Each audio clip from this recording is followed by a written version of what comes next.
Hello, I'm Dr. Adam, a urologist with over 25 years of experience helping men live healthier, stronger, and more confident lives, especially after 60. Every week, I share real advice, surprising science, and personal stories from my patients, because it's time we talk openly about men's health without fear or shame. What I'm about to share may surprise you, but it could change the way you take care of your body, your mind, and your manhood. Some things fade without a sound, not with a crash or a warning, just a slow drift. One morning you wake up, and it's there in absence you can't explain. Let's get started. It doesn't happen all at once, but you don't wake up one morning and feel like less of a man. It creeps in slowly, hidden behind daily routines and polite conversations. At first, it's just a quieter appetite, not hunger for food, but for presence, intimacy, meaning. A few years ago, you didn't question what it meant to feel like yourself. Now you find yourself scanning your reflection, wondering when the shift began. No one warned you how different the body feels after 60. Not just slower or softer, but unfamiliar. The strength you once counted on, the reflexes that defined you, the simple drive to move, to claim, to reach those sensations have grown distant. You still get through the day. You still smile, hold doors, make the coffee. But beneath the surface, there's a private unease, the sense that something has gone missing, and you can't quite name it. You try to explain it to yourself. Maybe it's just aging. Maybe everyone feels this way eventually. But that logic doesn't make it easier when you notice how your partner stops initiating affection. Or when you realize you've started pretending not to notice. You used to be quick to respond to her, not just physically, but emotionally. That responsiveness is dulled, and you're not sure whether it's her, or you, or both of you losing faith in something you once shared without effort. It's not just libido, it's the erosion of vitality, the impulse to engage, the way your body used to affirm that you were still present in the world. You don't talk about this with friends. Men your age rarely do. There's an unspoken agreement to keep quiet, to shrug it off, to say I'm fine while wondering in private whether this is just how life settles toward the end. You start paying more attention to your diet, your sleep, your mood. You notice that the things you used to enjoy now feel heavier. Your energy fluctuates, your mind wanders, your motivation fades halfway through tasks. When you try to trace the source of the change, you end up with too many possibilities and not enough clarity. Hormones, maybe, stress, years of wear and tear. It's hard to tell. Then you start hearing the same message repeated from health professionals, wellness articles, even ads. Testosterone naturally declines with age, 1% a year after 30. It sounds clinical, inevitable. What they don't explain is what that really means for a man trying to maintain his dignity, his sense of identity, and his connection to others. What they don't say is how easily that decline compounds when other forces are working quietly against you. What you eat matters more now than ever. It's not just about weight or cholesterol. It's about how food affects your ability to function physically, emotionally, sexually. And it turns out, many of the foods you've been told are harmless or even beneficial have been slowly undermining your hormonal balance and your vascular health. You've been conditioned to overlook it, to trust the packaging, to assume that if it's sold in the health section, it must be good for you. Take soy protein isolate. It shows up in so-called healthy snacks, shakes, bars, and meat substitutes. It's marketed as plant-based and progressive. But for aging men, the problem lies in its estrogen-mimicking properties. Consuming it regularly can disrupt hormonal balance, reduce testosterone levels, and alter how you build or retain muscle.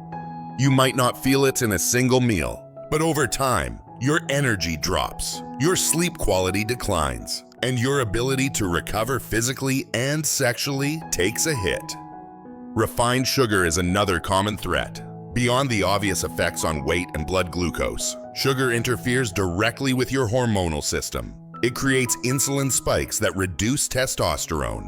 It triggers chronic inflammation that affects blood flow. It clouds your mind, saps your motivation, and feeds cycles of emotional numbness. You start craving sugar not for the taste, but for the brief relief it gives you from feeling disconnected. That relief comes at a steep cost. Then there are the oils you've probably used for years without a second thought: canola, soybean, corn. They're in dressings, sauces, fried foods, and packaged snacks. These oils are rich in omega-6 fatty acids, which in excess promote inflammation and damage cell membranes. They interfere with the enzymes that help produce testosterone. Over time, they contribute to a steady decline in your body's ability to regulate itself. You may feel more tired, more irritable, and less inclined to pursue anything that once made you feel alive. Alcohol, too, plays a role many men overlook. It's not always about quantity.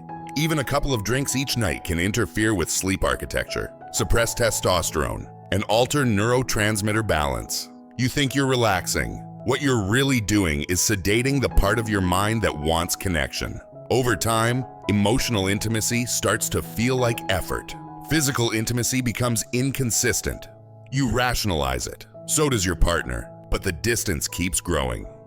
Lastly, processed meats, sausages, cold cuts, bacon contain preservatives, nitrates, and sodium levels that affect blood pressure and restrict circulation. If you're struggling with erectile function, poor blood flow is often a key factor. And when that function falters, it's not just sex that suffers. It's the message your body sends you about whether it's still fully alive. These foods don't just affect your physical body. They shape your habits, your confidence, your psychology. They play a quiet but relentless role in whether you feel vital or withdrawn. The impact isn't immediate, which makes it easy to dismiss, but that's what makes it dangerous. You've spent most of your life believing your body would answer the call when you needed it to. Now that it hesitates, you're left searching for answers in a culture that tells you to either fix it with a pill or accept that your time has passed. Neither option speaks to the complexity of what you're experiencing. The truth is more uncomfortable and more empowering. Your body isn't failing you. It's responding to years of hidden stress, poor inputs, and emotional neglect. You still have agency, but that agency begins with awareness. Most men wait too long. They keep hoping things will shift on their own. They don't, not without change, and not without facing the truth of what has quietly been eroding their strength and desire. You may not feel like yourself right now, but the version of you who once felt whole hasn't disappeared. He's still there, under the noise, under the habits, waiting for a clear signal. You won't find that signal in another product. You'll find it when you stop running from what you've known all along, that this matters, that how you feel in your body and your relationship isn't optional, that intimacy is not just about performance, it's about presence. You still have time to reclaim that presence, but it starts by acknowledging what's been lost and why.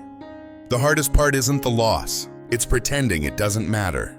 You carry yourself the same way. You nod through conversations. You make the usual jokes. But something underneath is slipping. It shows up when you're alone, when the day is quiet, the house still. That's when you feel it the most, this growing distance between the man you were and the man you've become. It doesn't always feel like despair. Sometimes, it's just a long silence. Other times, it's anger that arrives without warning. You snap at someone over nothing. Then you apologize. But you're not really sure what you're apologizing for. You're just tired of carrying whatever this is. You've tried to talk yourself out of it, told yourself it's just a phase, but months go by, and that old spark hasn't returned. You're not chasing anything anymore, not goals, not connection, not even your own curiosity. There's a word for this, but men rarely use it. Shame. Not just because things don't work the way they used to, but because you don't know who to be when they don't.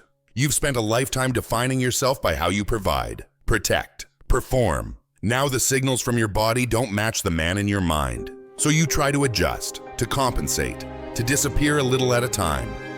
The world doesn't make space for aging men to be vulnerable. You're either strong or irrelevant, capable or forgotten.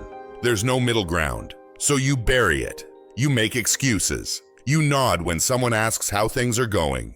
And when the topic of intimacy comes up, you change the subject. Meanwhile, your partner notices. Maybe she doesn't say anything, but she feels it. The absence, the tension, the hesitation where certainty used to be. It's not just about sex. It's about being seen, being felt, And when that part of you starts to fade, it changes the entire dynamic of the relationship. You find yourselves moving through life like teammates instead of lovers. Tasks replace touch. Routines replace romance. And under all of it, a quiet resentment builds because neither of you knows how to get back. The solution isn't another pill, not if you're not willing to face what you've avoided. It's easier to keep blaming age, or circumstances, or your partner, but deep down, you know the truth. You've neglected yourself, not out of laziness, out of habit, out of cultural training, out of survival. You didn't see it as neglect at the time. You were focused on being reliable, responsible, productive. You gave yourself to your work, your family, your obligations. You assumed desire would wait, that intimacy would return when life calmed down. But life doesn't slow down, and the longer you wait, the more distance there is to cross. And this is where most men start to fracture, quietly, internally, not in public, but in their own minds. They lose respect for themselves and don't know how to admit it. They begin to withdraw not just from their partners, but from the world, from ambition, from effort. They stop showing up in ways that used to matter. They stop investing in their health, in their physicality, in their sense of purpose. They lose the rituals that used to connect them to something deeper. And slowly, without meaning to, they begin to disappear from their own lives. This is what people rarely talk about: the psychological collapse that can follow physical decline. When your body stops responding the way you want it to, it chips away at your identity. You start to second guess your worth. You wonder if you're still desirable, or just tolerated, if you're still admired, or merely respected out of duty. You wonder if the best parts of you have already been spent. It's not weakness to feel that way. It's human, but it becomes dangerous when you refuse to face it. Because the longer you stay in that quiet resignation, the more you give away without realizing it. You stop trying new things. You stop taking care of your health with urgency. You stop reaching for connection because you don't want to face another reminder of how far things have fallen. You tell yourself it's fine, that this is just the natural course of aging. But that's not aging, that's surrender. And deep down, you know it. You feel it in the dullness of your days, in the way time starts to blur. You look back and realize entire seasons have passed, and nothing inside you changed. Until something forces the question. Sometimes it's a health scare, a failed attempt at intimacy, a moment of truth in your partner's eyes, or something simpler: a night when you lie awake, unable to sleep, staring into the dark and wondering what happened to you. That's the turning point. Not because things magically improve, but because the illusion finally breaks. You realize you can't keep going like this. You understand that avoiding the conversation with yourself is costing you more than it's protecting. And you begin to see that the breakdown is not the end of you. It's the signal you've been ignoring. Most men wait too long. They reach that point when the damage feels irreversible. But here's what changes everything. The recognition that your life doesn't have to shrink with your age. Your desire doesn't have to vanish. Your intimacy doesn't have to become mechanical or absent. It begins with acknowledging the weight you've been carrying and choosing to put it down. You've been punishing yourself for not living up to a version of masculinity that was never sustainable to begin with. You've been measuring your worth by the wrong metrics. And in the process, you've neglected the part of you that still knows how to feel alive. The path back doesn't start in the bedroom. It starts with truth. You have to want more than function. You have to want presence. You have to be willing to stop numbing, stop blaming, and start rebuilding, not from pride, but from clarity. This is where the healing begins, not with a solution, but with a decision. A decision to believe that your body, your relationships, and your future can still reflect the man you know yourself to be. You haven't lost him. You've just stopped listening to what he needs. The return begins slowly, not with a breakthrough, but with discomfort, because growth always feels unfamiliar at first. You start paying attention again. Not just to your diet or sleep, but to the small decisions you've been avoiding. The excuses you make when someone offers help. The shrug you give when your partner reaches out. The way you've kept yourself half present in the mirror each morning, avoiding the full weight of your own gaze. This time, you don't look away. You confront the man standing there, not with judgment, but with honesty. You see the fatigue, the softness, the hesitation, but you also see something else. The part of you that hasn't given up. The part that's been waiting for your permission to fight again. This isn't about chasing who you were. It's about becoming someone you can respect now. You're not trying to relive youth. You're learning how to reclaim agency in a body that's changed. It begins with discipline, not the punishing kind, but the kind that comes from clarity. You stop consuming what weakens you. You start feeding yourself what restores you. You cut the processed oils, the excess sugar, the hidden estrogen mimics, not because you're chasing some ideal, but because you finally understand what those things have cost you, not just physically, but emotionally. You stop calling your habits harmless when they're not. You begin to train again, not for appearance, for circulation, strength, hormonal balance. You start walking with purpose, lifting weight that reminds you what your body is still capable of. You stop skipping sleep like it doesn't matter. You stop numbing every emotion with screens and alcohol and artificial relief. You stop abandoning yourself every time things feel hard. You re-enter your body. You become accountable to it again. And slowly, you notice the change, not just in energy or performance, but in confidence. You look at your partner differently, not with anxiety or resentment, but with presence. You remember what it felt like to enjoy her touch, not as validation, but as connection. You stop overthinking the mechanics of intimacy. You start tuning into the experience. You learn to communicate not with pressure or guilt, but with truth. You tell her what you've been facing, the shame you buried, the fatigue that crept in, the way you felt yourself disappearing, and you let her respond, not to fix you, but to finally understand the man she's been missing too. Because this isn't just your return, it's hers. She's been waiting, not for perfection, but for presence. For you to stop pretending and start engaging. For you to care again, not just about her, but about yourself. And when she sees that in you, something unlocks, something that's been dormant in her too. You realize how closely your awakenings are connected. Intimacy changes. It deepens. It slows down, but it becomes more honest. You stop trying to perform your way back to confidence. You start letting trust rebuild it. You learn that sex isn't a test you pass. It's a conversation you choose to keep having. You learn how to be generous again, curious again, grateful again. This is the part they never told you about aging. There is still space for fire. Not the reckless kind, but the grounded kind. The fire that comes from knowing who you are, what you want, and what you will no longer tolerate. The kind that burns through shame and clears the space for something real to grow. You stop chasing novelty. You stop proving. You start living with attention. You feel your instincts return not all at once, but in flashes. In the way you move, in the way you speak, in the way you hold eye contact and mean it. In the way your body starts responding again, not out of obligation, but out of readiness. Your libido isn't just about hormones. It's about how connected you feel to your own life. If you want your desire back, you have to want your life back first. You have to want structure. You have to want nourishment. You have to want peace, real peace, not sedation. You have to rebuild your identity around wholeness, not just function. Because when you live in alignment with the man you respect, your body starts responding accordingly. Your desire returns as a reflection of clarity, not desperation. You learn to navigate the new terrain of aging without apology. You don't lie about your energy levels. You don't pretend to enjoy what you've outgrown. You accept where you are, and you act from that place, not from fantasy.